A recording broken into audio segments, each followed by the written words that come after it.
Hello friends, welcome to my YouTube channel legal and social awareness. मैं Karim Ahmad Siddiqui advocate. कैसे हैं आप सब लोग? उम्मीद करता हूं कि आप सभी लोग अच्छे होंगे। आज मैं फिर हाजिर हूं आपके बीच में कानून की कुछ बहुत ही महत्वपूर्ण जानकारियों के साथ, ऑनरेबल सुप्रीम कोर्ट के लीगल अपडेट को लेकर के। आज के इस वीडियो में बात करूंगा पिछले हफ्ते यानी 13 दिसंबर से लेकर 17 दिसंबर के बीच में ऑनरेबल सुप्रीम कोर्ट में कौन कौन से महत्वपूर्ण मामलों की सुनवाई हुई है।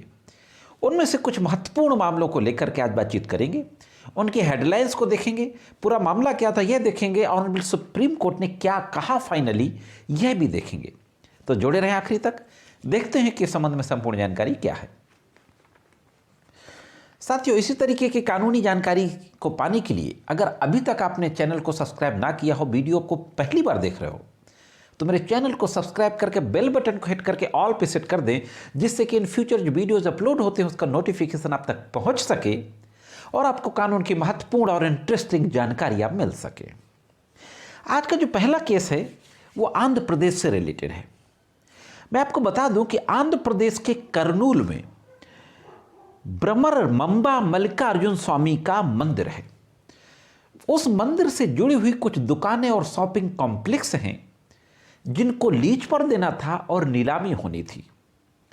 आंध्र प्रदेश सरकार के द्वारा कुछ रिलीजन विशेष के लोगों को दुकानें लीज पर देने और नीलाम करने की बात कही गई थी।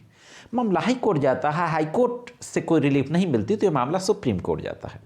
17 दिसंबर को सुप्रीम कोर्ट के द्वारा इस मामले की सुनवाई की जाती है और सुनवाई करते हुए सुप्रीम कोर्ट द्वारा फाइनली ये कहा जाता है कि हम निर्देश देते हैं कि केवल धर्म के आधार पर किसी भी किराएदार दुकानदार को नीलामी में भाग लेने या लीज के अनुदान से बाहर नहीं रखा जाएगा। यानी मंदिर में दुकानों की लीज की नीलामी की प्रक्रिया में गैर हिंदुओं को बाहर ना करे, ऐसा आदेश सुप्रीम कोर्ट ने आंध्र प्रदेश सरकार को दिया है। यह केस था सैयद जानी पाशा बनाम डॉक्टर जीवाड़ी मोहन व टीएम रब्बानी बनाम डॉक्टर जीवाड़ी मोहन। तो इस तरीके की बात ऑनरेबल सुप्रीम कोर्ट द्वारा आंध्र प्रदेश सरकार को कही गई। आज का जो दूसरा केस है ये मध्य प्रदेश से संबंधित है।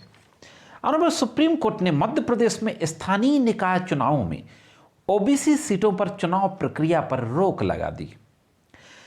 कोर्ट ने स्थानीय निकायों में ओबीसी सीटों के संबंध में मध्य प्रदेश राज्य चुनाव आयोग द्वारा जारी अधिसूचना डेटेड 4 दिसंबर 2021 की चुनाव अधिसूचना पर रोक लगाने की एक मांग से संबंधित याचिका की सुनवाई करते हुए यह आदेश पारित किया है। जस्टिस एम खानविलकर और जस्टिस सीटी रवि कुमार की बेंच ने चुनाव आयोग को सामान्य वर्ग के लिए सीटों को फिर से अधिसूचित करने का भी निर्देश दिया है। यह केस था मनमोहन नगर बनाम मध्य प्रदेश राज्य चुनाव आयोग।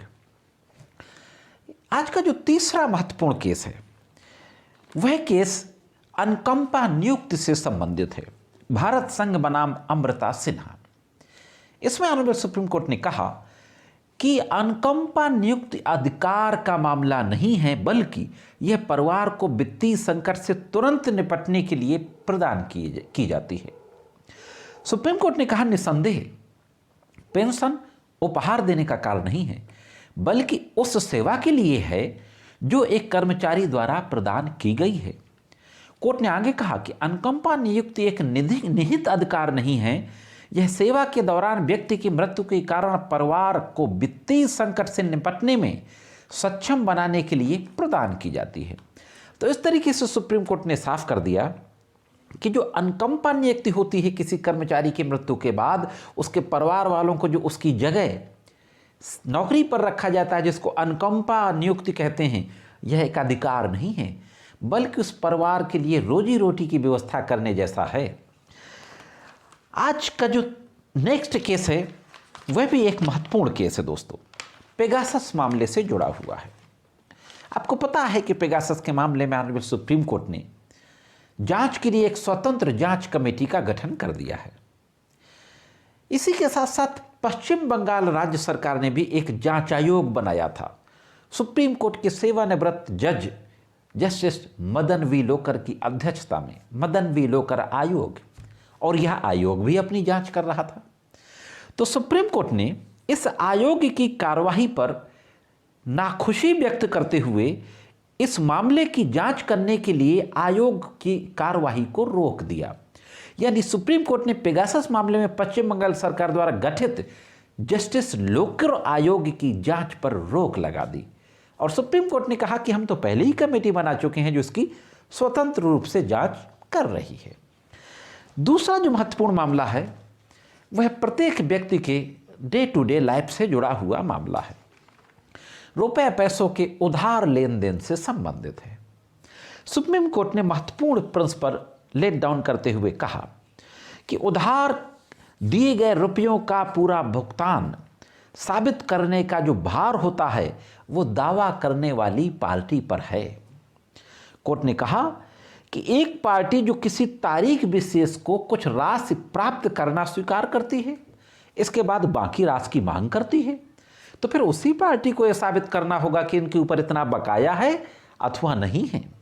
ये मामला था अनीता रानी बनाम अशोक कुमार का मामला था, जिसकी सुनवाई करते हुए यह बात कही गई ऑनरेबल सुप्रीम कोर्ट के द्वारा।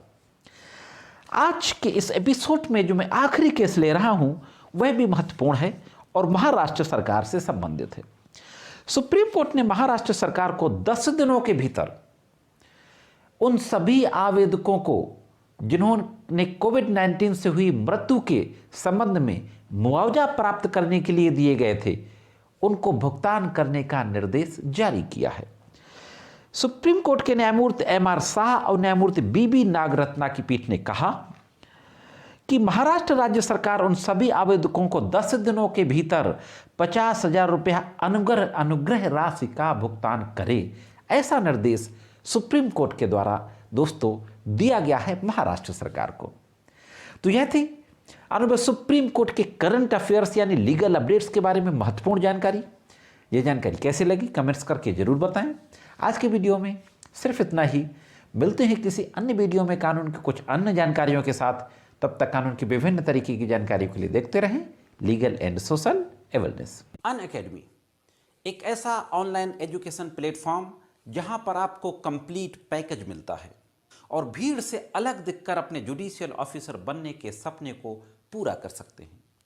अनअकैडमी एक ऐसा प्लेटफॉर्म है जहां पर आपको प्लस सब्सक्रिप्शन भी मिलता है जो स्ट्रक्चर्ड कोर्स के रूप में होता है।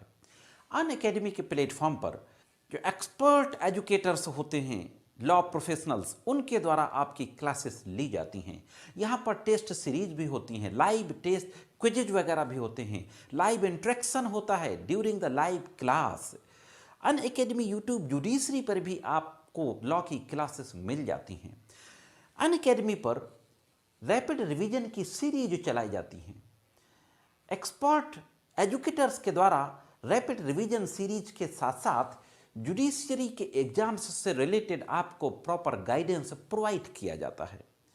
अनअकैडमी पर टेस्ट सीरीजेज भी स्टार्ट हो चुकी हैं, फ्री टेस्ट सीरीजेज। स्क्रीन में आपके सामने डिस्प्ले है, आप नोट डाउन कर सकते हैं। अनअकैडमी में आपको समय समय पर T20 मॉक टेस्ट भी के प्रोग्राम्स भी मिल जाएंगे। मॉक टेस्ट लिए जाते हैं, पूरा डिस्प्ले आपके सामने है, आप नोट डाउन कर सकते हैं। यहाँ पर जो लॉ के कोर सब्जेक्ट्स हैं उन सब की क्लासेस ली जाती हैं, जिसमें constitution of India, Indian penal code, Indian criminal procedure code, contract act, Indian evidence act, Hindu law, Muslim law, jurisprudence और लोकल लॉज, इन सारे लॉज की क्लासेस को यहाँ पर लिया जाता है। अनअकैडमी का जो पेड सब्सक्रिप्शन है वो अगर आप 1 महीने का लेते हैं तो आपको थोड़ा सा ज़्यादा पड़ेगा, लेकिन अगर आप 24 मंथ का ले लेते हैं तो आपको बहुत ह्यूज डिस्काउंट मिल जाता है। 1 मंथ, 3 मंथ, 6 मंथ और 18 मंथ और 24 मंथ के सब्सक्रिप्शंस यहाँ पर अवेलेबल हैं। तो ये थी अनअकैडमी जहाँ पर आपको कंप्लीट पैकेज मिलता है आपके जुडिशरी एग्जाम्स की प्रिपरेशन